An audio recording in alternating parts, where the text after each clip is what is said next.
learners, welcome to Innovate Teaching Channel. In this class, we are going to discuss year plan apart from planning of teaching process. So this video covers the concepts like what is an year plan, how to make an year plan, and what are the factors of planning for year plan. Previously, I have uploaded a video upon planning of teaching. If you haven't watched it, please kindly watch it. I have provided the video link in the description box of this video.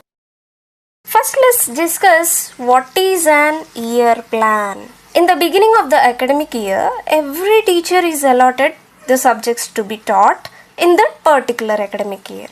So, the first thing that a teacher has to do after the allotment of the subject is plan how to teach that subject in the whole academic year. This planning of the year's work is known as year plan. Also, as a teacher should plan for a year, first he or she should break the whole subject matter into small sets of related facts. And these related facts are to be organized on the basis of psychological and logical laws of learning. Okay, friends? How to make an year plan? The lesson should start from simple concepts and proceed to complex concepts. So, how it is, friends?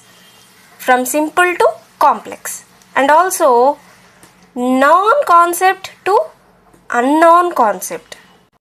And the subject matter must be allotted for each month, and topics to be covered for each week, and the duration of periods should be fixed. So this is what year plan is. You should also follow this strictly, friends.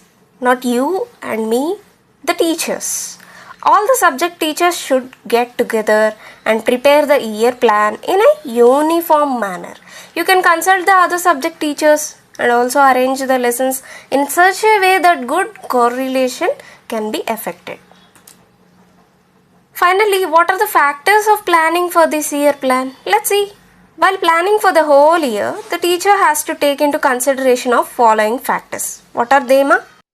Units to be taught in the subject, objectives to be realized through the various units, total number of periods available during the academic year, and this number of periods to be assigned to teaching, and this number of periods to be assigned to testing. So teaching itself is not sufficient.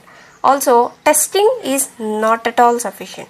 Both should run parallelly and correlately. Okay, learners, if you like this video, don't forget to like, share, subscribe and comment. I'm signing off. Bye.